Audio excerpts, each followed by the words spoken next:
Hi, my name is Terina Marie Cubusog from BEd 2B, and I'm here to discuss the Dyscalculia. Dyscalculia. What do you think Dyscalculia is? Or what Dyscalculia really is? So, Dyscalculia is a learning disability in math. People with Dyscalculia have troubles in math at all levels. They often struggle with key concepts like bigger versus smaller, and they can have a hard time doing basic math problems and more abstract math. So, yung mga tao na may dyscalculia, sila yung mga people na nahihirapan sa mga equations in math and simple problems in math. Halimbawa, for example, 5 times 6 diba, equals nun is 30, yun pa lang, nahihirapan na sila. Matagal nila yun na-solve or hindi nila yun na-i-solve kasi nga, hirap sila sa pagdating sa math.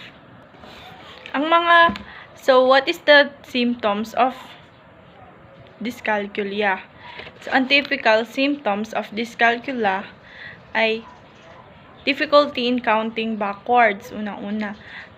Halimbawa, nahihirapan na sila na magbilang backwards like 10, 9, 8, 7, 6, 5, 4, 3, 2, 1. Hirap sila doon dahil doon sa disability nila. Pangalawa is remembering basic facts. Slow to perform calculations. Yun nga, nahihirapan sila na mag-perform ng mga calculations kahit gano'n man yun kasimple. Weak mental arithmetic skills and poor sense of numbers and estimation. Hirap sila na mag-estimate ng mga numbers. Or, halimbawa, yung size ng paa nila, yun, nahihirapan na sila na i-estimate kung ano ba yung size lang kahit yung paa lang nila.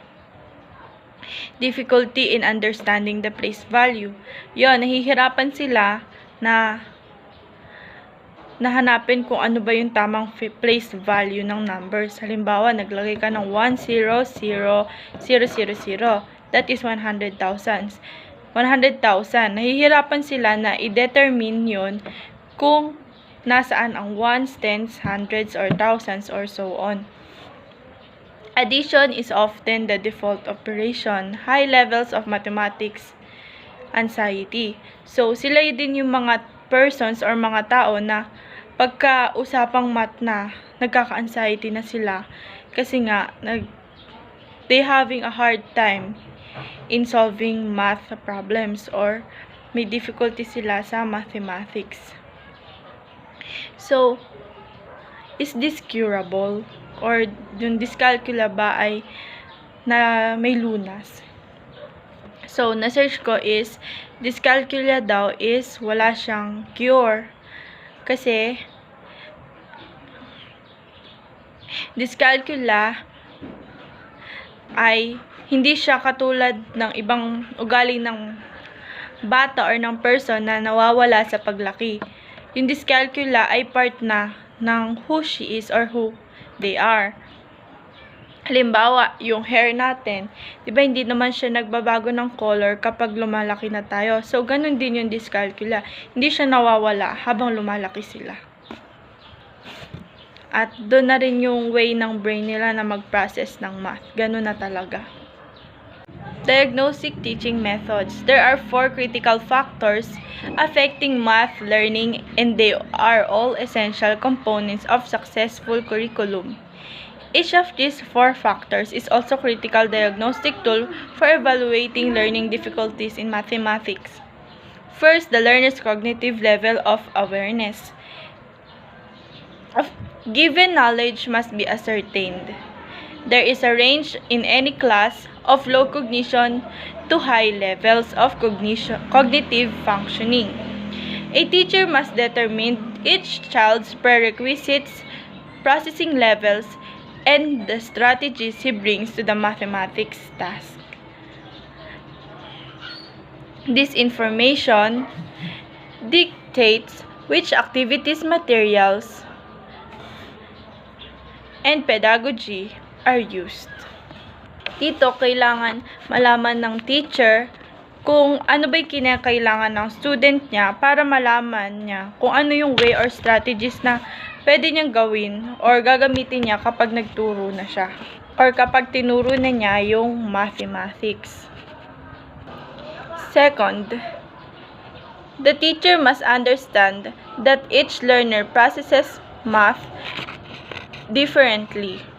Each person has a unique learning style or mathematics learning personality. These different styles affect the learner's processing, application, and understanding of material. Within every classroom, the learner's style are spread across continuum ranging from purely quantitative to purely qualitative learners. So, ano nga ba yung quantitative learners and qualitative learners? Quantitative learners like to deal exclusively with entities that have determinable magnitudes like length, size, volume, or number, preferring the procedural nature of math. They are methodological and sequential. Qualitative learners naman, sila naman yung approach math task holistically and intuitively, that is with the natural understanding that is not result of conscious attention or reasoning. Yung qualitative learners, sila yung mga may kakayahan na mag-measure ng true numbers. And yung mga qualitative numbers naman, sila naman yung gumagamit ng words rather than numbers. Like names, place, ganon. Third, just like with the reading readiness skills, the teacher must assess the existence and extent of math readiness skills in each learner. 7 prerequisite skills have profound impact on the ability to learn mathematics. These are non-mathematical in nature, but are extremely important skills that must be fully mastered before even the most basic math concepts can be successfully learned. So, what are the 7 prerequisite math skills? 7 prerequisite math skills. So, ano nga ba yung prerequisites or what is prerequisite means? Yung prerequisite ay ayun yung mga kinakailangan or ito yung mga 7 bagay na kinakailangan natin taglayin na math skills. First, the ability to follow sequential directions o yung abilidad or ability to follow yung pagkakasunod-sunod na direction. Halimbawa ng equation. Yun. Second, a keen sense of directionality of one's positions in space, of spatial orientation and space organization.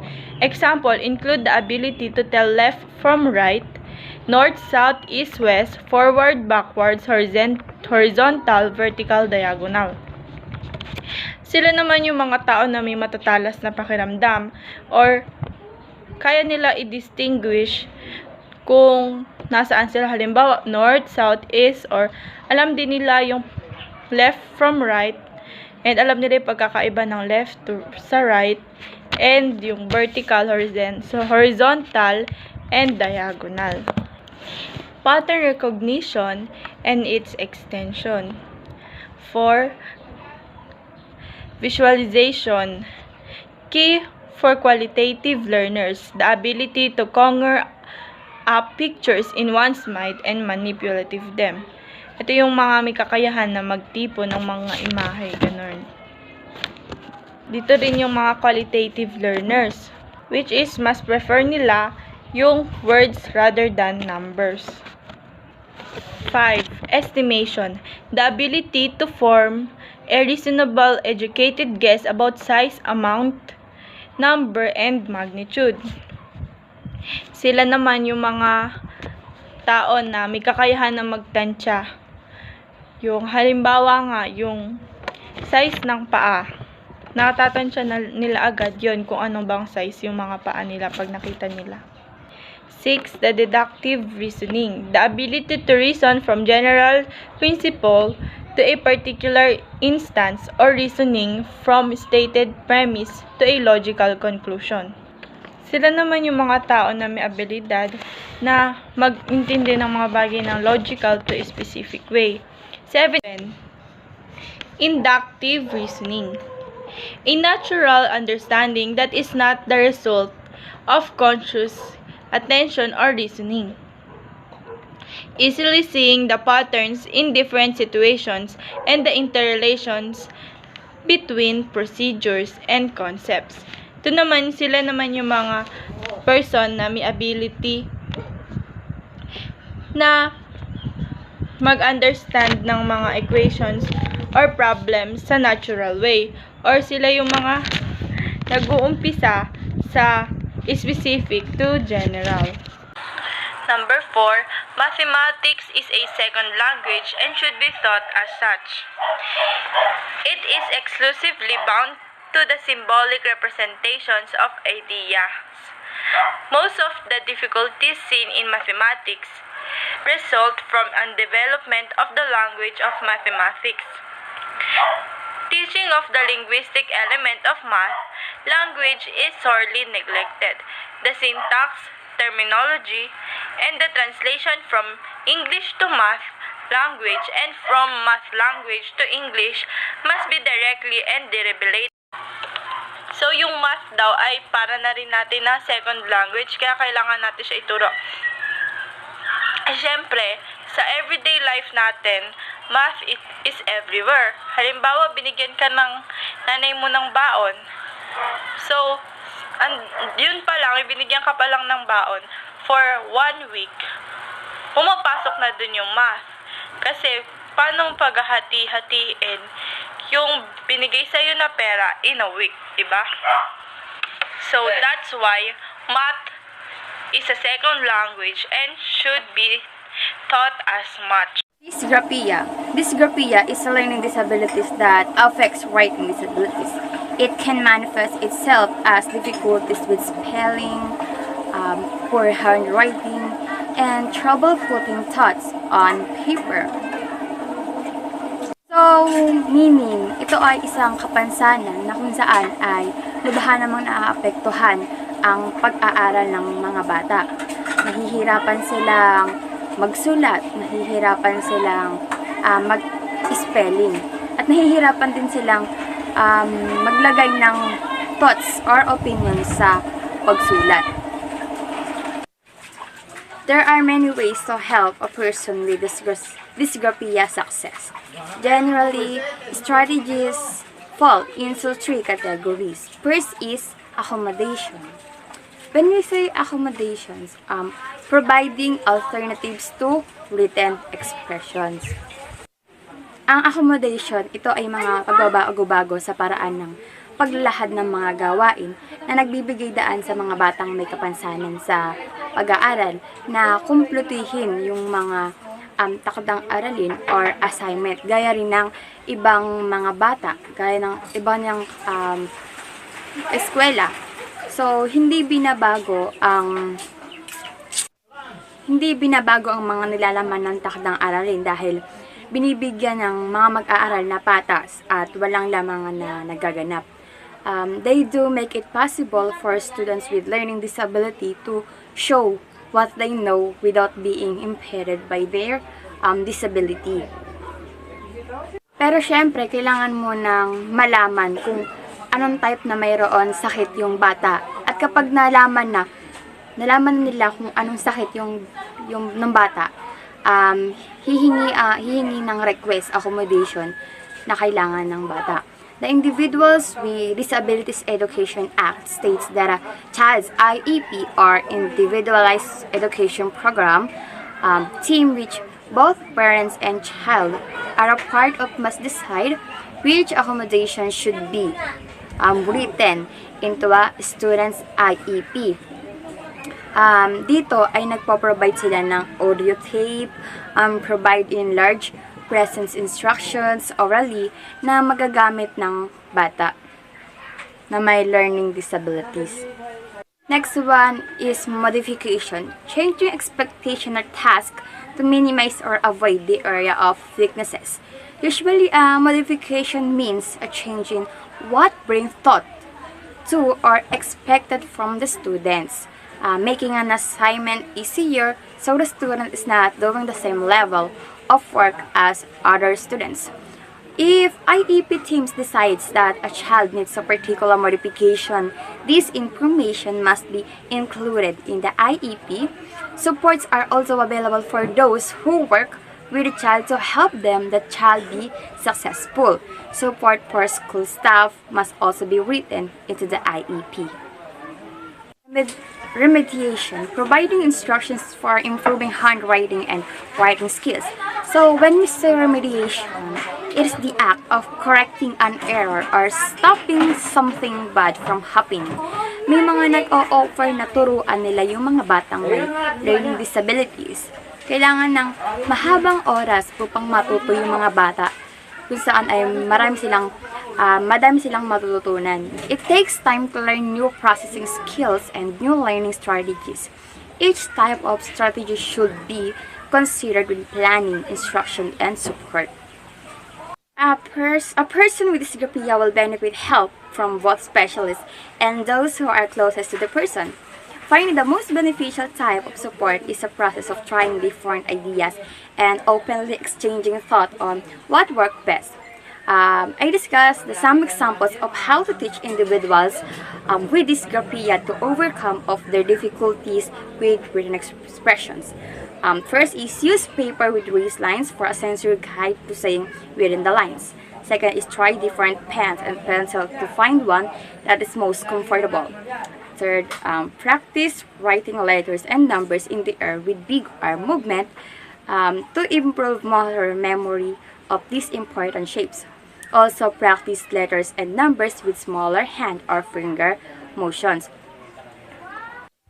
Napakalaking tulong sa mga bata na masasanayin muna nila sa pampagsusulat sa hangin. Like, i-spelling nila muna yung kanilang pangalan. So, dahil doon, napapractice yung motor skills ng mga bata.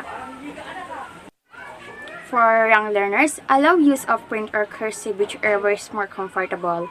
Use larger craft paper for math calculation to keep columns and row organized. Allow extra time for writing assignments. Begin writing assignments creatively with drawing or speaking ideas into a tape recorder. And do not judge time assignments on neatness and spelling. So kapag magpapasa na yung mga students ng assignments nila, dapat na hindi mo sila huhusgahan about doon sa kapag may mga mali silang spelling. So dapat doon ay kailangan as a teacher, so kailangan itama yung spelling ng mga bata na kung saan ay hindi sila ma-offend. Encourage practice through low stress opportunities for writing such as letters, a diary, making household lists, or keeping track of sports teams. Ayun. So, sabi dito na kailangan nating practicein yung mga bata na kung magsusulat muna sa kanilang journal or diary na kung ano yung mga nangyayaring kaganapan sa kanyang buhay sa loob ng isang araw ay kailangan niyang isulat yon dahil doon ay mas nabapractice yung bata. For teenagers and adults, provide tape recorders to supplement note-taking and to prepare for writing assignments. Create a step-by-step plan that breaks writing assignments into small tasks. When organizing writing projects, create a list of keywords that will be useful. So, diba, may mga bata na kapag nagre-review ay gumagamit na lamang ng keywords dahil doon ay mas madali nilang tatandaan kung ano yung kahulugan ng isang word na yon. Provide clear constructive feedback on the quality of work, explaining both the strengths and weaknesses of the project, commenting on the structure as well as the information that is included. Use assistive technology such as voice-activated software if the mechanical aspects of writing remain a major hurdle. So next topic is how do we determine the severity of potential problem? There are many behaviors exhibited rather consistently by children with learning disabilities, which are warning signs to the teachers. If aware of these signals, the teachers can request help from outside resources such as learning disabilities specialists, reading specialists, or psychologists in diagnosing the specific difficulties and in prescribing the program for the child. While many of these symptoms may indicate a problem, several guidelines should be used to determine the severity of the situation. So number 1, frequency of symptoms. Consider how often the situation occurs. Greater the frequency, the greater the chance of serious problem. It means that we have to consider the time kung gaano kadalas nangyayari yung mga situation that we think that are symptoms. Because it says here that kung gaano ito kadalas mangyari, it has greater chance for a serious problem. Number 2, duration of symptoms. Consider how long the symptoms last. The longer the duration, the more serious the problem. While in here, what we have to consider is how long. Gaano katagal o gaano tumatagal yung mga symptoms na nangyayari. Because it says here, the longer the duration of the symptoms, the more serious the problem is. Number 3, intensity of symptoms.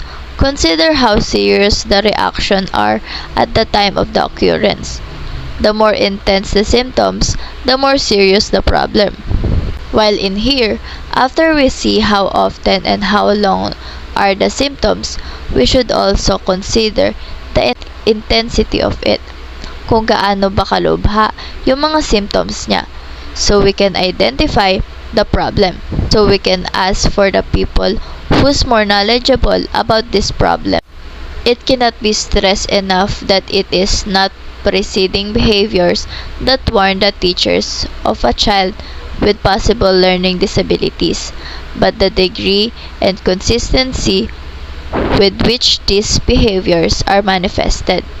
Not all these behaviors needed to be displayed, but one or more unexplained behaviors over a period of time should be observed closely. The age of the child in relation to the behaviors observed also needed to be considered. It must be stressed that early identification of this learning problem is the utmost important. The longer the child attends school without help, the greater will be the academic and emotional problem he or she will exhibit. Testing. Testing must be comprehensive. It is not acceptable to administer only one test in making a diagnosis. The domains to address must be included, but are not limited to the following. Number 1 is aptitude test. It is a natural capacity of an individual to perform a certain task successfully without previous knowledge. It determines what subjects student can learn and specialize on their track. It assumes that individuals have a natural inclination toward success or failure in specific areas based on their innate characteristics. It is conducted to measure an individual's abilities, skills, or tendency to succeed in a given activity. It attempts to predict whether the individual possesses a capability to acquire some specific set of skills through future training. Remember that aptitude test does not test knowledge or intelligence. It is just testing the innate ability that the person is having and how this innate ability are helpful in their success for the future. Second one is the achievement test. It is type of tests that are designed to review the knowledge you have already learned. It determines what students had learned based on the curriculum. It is used to measure the outcome of your specific education. It can be measured using two types of tests. One is the objective type and the subjective type.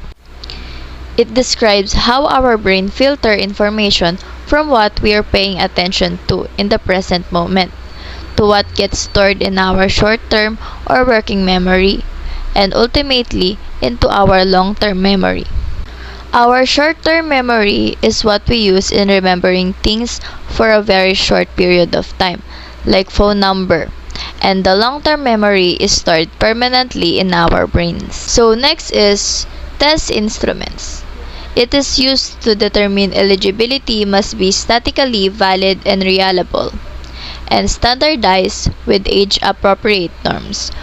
So, it means that in using the test instruments, we should also consider the age of our student if it is appropriate for them. Next one is the test score data. Test score data must be included in the diagnostic report to document the basis of the diagnosis. Test data must be reported in standard scores and percentiles based on the national norms. So additionally, diagnosing professionals are encouraged to report standard score based on the age of the grade norms when it is available. So next one is testing must be coherent. It is the learner's best interest to provide recent and age-appropriate documentation, as this will enable staff to determine the functional limitation requiring reasonable accommodation and support service in the academic setting. The testing should have been conducted during adulthood, 18 years old or older, or within 3 years of the learner's initial request for disability-related service at the university. Written report must be included the date of the testing. The appropriateness of the most current documentation will be determined by the learning disabilities specialist, the program director, or other qualified staff member designed by the disability service director. So next is diagnosing professionals. The professionals conducting the assessment and rendering the diagnosis of specific learning disabilities must be qualified to do so. Qualified professionals included licensed educational psychologists, clinical psychologists, learning disabilities specialists, and speech and language pathologists. This professional must have been expertise in learning disabilities, training in administering the test use, and be experienced in working with adults. The diagnosing professional's name, title, signature, and license number, if applicable, must be included in the letterhead. So next one is intake history and presenting concerns. It is a written summary of the learner's educational, medical, and family histories, and it is presenting that may relate to learning disabilities must be included in diagnostic report. This summary should demonstrate that the learner's difficulties in acquiring and using various academic skills are not result of other factors such as educational underpreparation, sensory impairedness, serious emotional disturbance, cultural differences, and insufficient instruction, but indeed point to the lifelong history of learning disabilities. So the last one is the written report. The report must be describe the testing procedures, the instrument used to assess the individual, and the interpretation of the test results related to the behavioral observations and intake history. The diagnosing professional is encouraged to use direct language in the written report, including whether the learning disability is confirmed or ruled out. So finally, there must be a clear and specific evidence and identification of the learner's learning disability. Individual learnings or processing differences do not, by themselves, constitute a learning disability.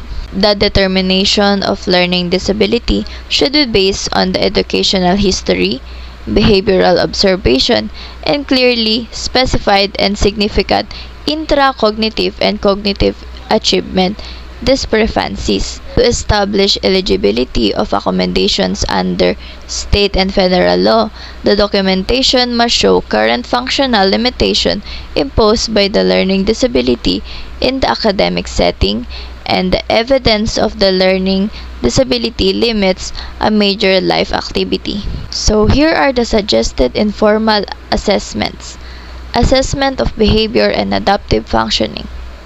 Anecdotes, records, or critical incident logs. Observations of behavior across setting and conditions. Behavior checklist. interviews about interest and motivation and attributions, videotapes of learning behaviors, social skills rating and checklist, peer rating. So here are the assessments of academics. Curriculum-based assessment, systematic and frequent samples of learners' work and daily curriculum, teachers-made tests, informal reading inventories, writing samples, photographs of learners' project, running record in reading, writing, and math, classroom tests in spelling and math. So for the last one is the assessment of strategic learning and self-regulation rating or checklist of skills and strategies a learner is using. Learner self-evaluation. Learner think aloud verbal description of strategies and operations used. So what is special education? Special education is provided to those whose needs are usually beyond the training and pure working experience of many classroom teachers and educators. Over the years, learners with milder degree of disabilities and who are not formally diagnosed have been retained in the mainstream classes whenever possible rather than being segregated or withdrawn into special groups. To ensure effective teaching, learning, and better result with learners with learning disabilities, the following process and guidelines are practiced for procedural details to inform professionals and the parents. So number 1 is child is identified as possibly needing special education. Identification may occur through child find or by referral or request submitted by the parents or a professional. Parent consent is required prior to evaluation, which must be completed within reasonable time. Regular education teachers are encouraged to equip in spotting indicators of learning disabilities, wherein most regular classrooms these children are placed yet they need to evaluated to proper educational treatment. Regular education teachers are encouraged to be equipped in spotting indicators of learning disabilities, wherein most regular classrooms, these children are placed yet they need to evaluate for a proper educational treatment. Number 2. Child is evaluated. Measures and observations of any areas of suspected disability must be conducted by qualified professionals in the learner's dominant language. These data are used to determine eligibility for special education service and to plan intervention. If the parent disagree with the evaluation, they have the right to take their child to independent evaluation. So number 3, eligibility is decided. Qualified professionals and parents consider the evaluation result and together they decide if the learner is a child with a disability, as defined by IDEA. Parents have the right to challenge the eligibility decision. Number 4. A learner is found eligible. Within 30 days of any learner being found eligible for special education, a team must meet to write an IEP. So number 5. IEP meeting is scheduled. School staff is responsible for contacting team participants including parents to schedule a meeting to inform parents of meeting details, team member attending, and the right to bring the meeting people who have knowledge and special expertise about the child. Number 6. IEP meeting is held and negotiated. Team members discuss learners' educational needs with parents who serves as the member of the team.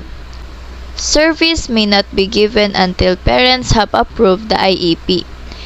If an agreement cannot be negotiated within the team, parents may ask for mediation or may request to a due process hearing with an impartial hearing officer. Number 7.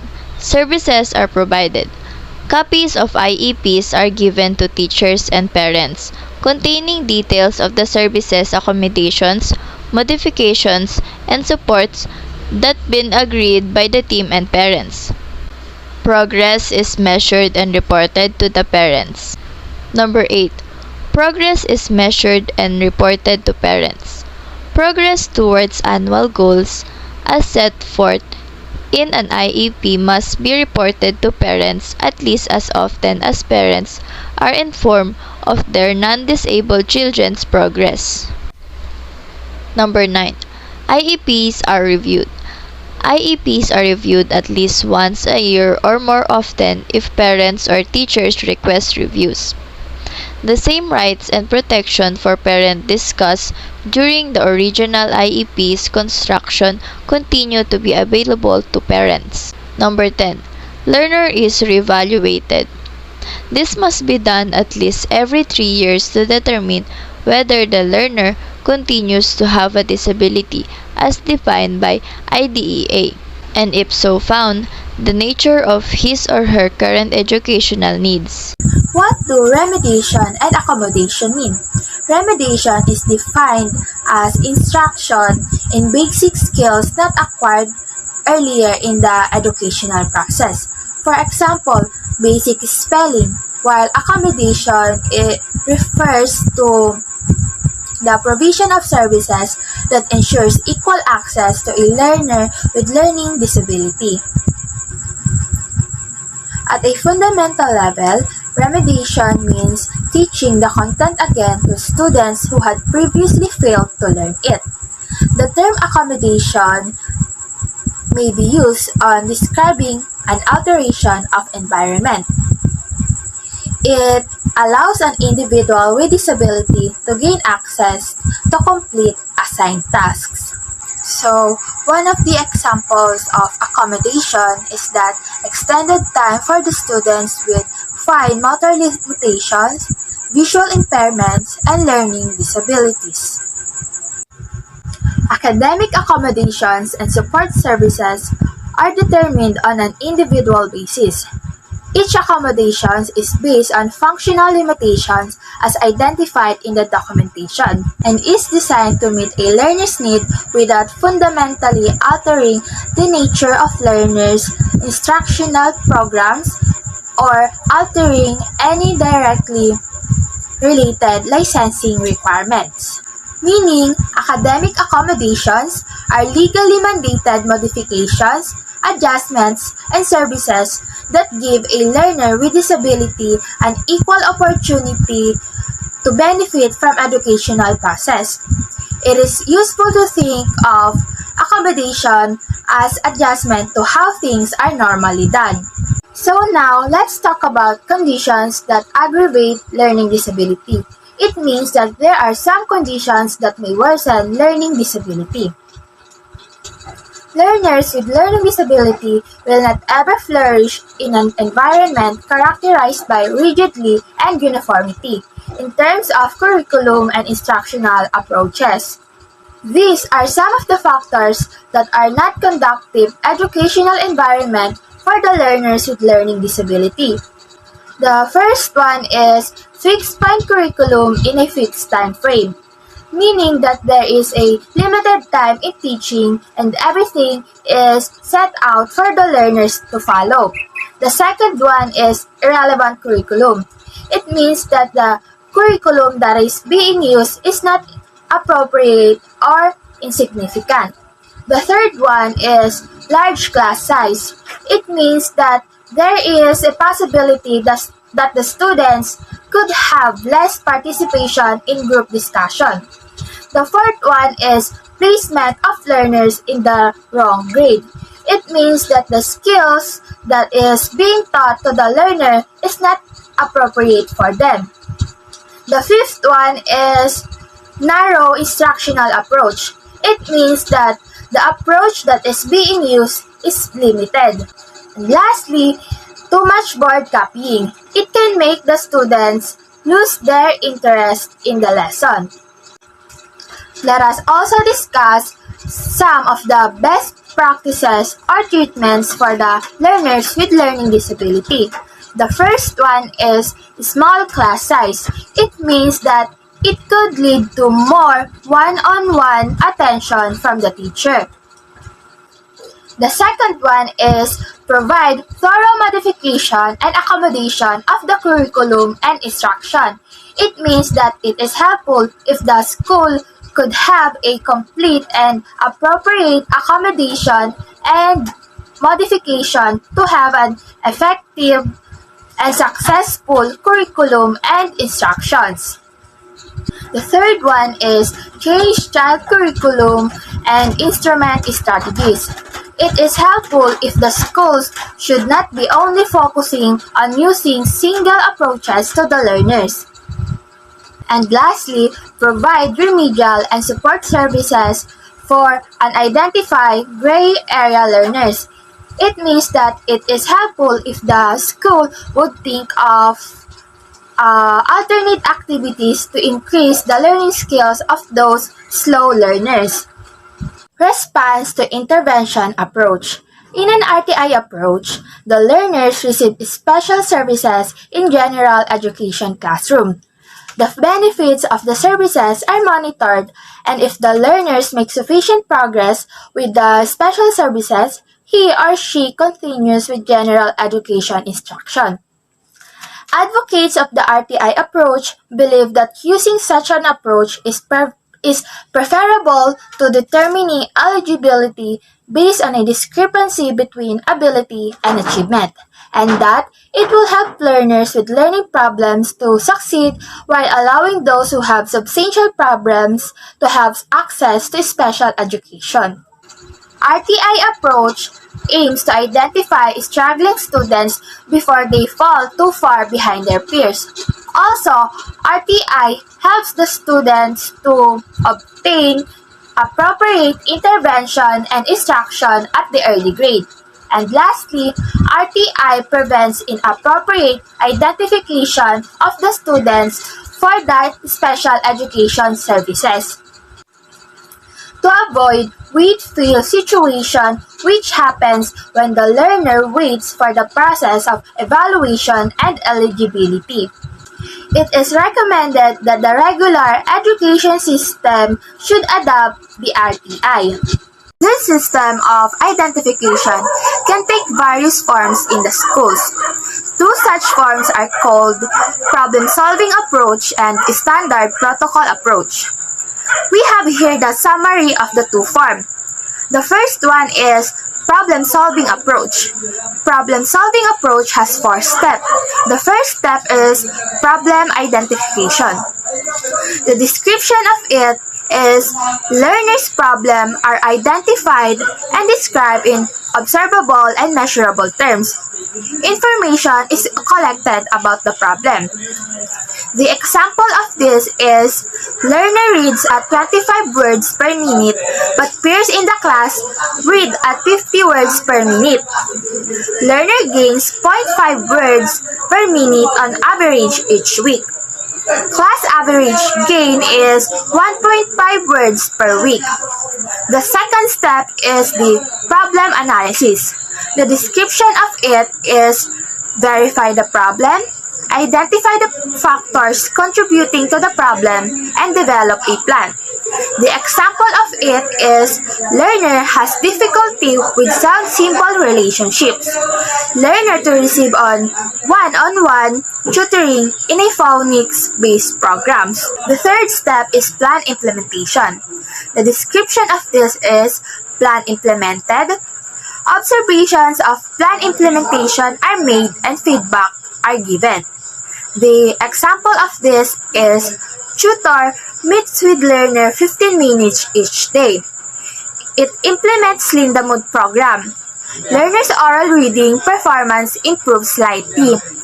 Tutor begins meeting with learner for 30 minutes each day. The fourth or the last step is problem evaluation. The description of this is effectiveness of intervention evaluated. If ineffective, modification made, intervention intensified, or referral to special education made. The example of it is learner increases to 35 words per minute but peers at 75. Increase in oral reading average 0.5 words per week but class average is 1.5 words. Learner referred to special education. We also have here the summary of the standard protocol approach. This approach also have 4 steps. The step 1, it has a description where teachers identify learners struggling in content area. The example for this is learners is identified by teachers as poorest readers in class or who score lowest 15 percentile of standardized reading test. Step 2, it has a description where learners identified by teachers all receive same intervention. The progress here is being monitored. The example in this is learners receive one-on-one tutoring for 30 minutes per day. Learners below the 40th percentile on a basic skills assessment referred to Step 3. Step 3, the description of this is learners who do not make progress in Step 2 receive more intensive but same intervention. The progress is also being monitored here. The example in this step is learners receive an additional 8 to 10 weeks of tutoring. Learners still in bottom 30th percentile referred to step 4. We have the last step, which is the step 4. The description of this is learners who still do not make progress are referred for special education. What types of assistance can a regular educator get to help meet the needs of the learners with learning disabilities in the regular classroom? So ano nga ba yung mga pwede nating gawin as a future educator na pwedeng makatulong sa pag-develop at pag-aaral ng ating mga estudyante na may learning disabilities? So first is the collaborative consultation.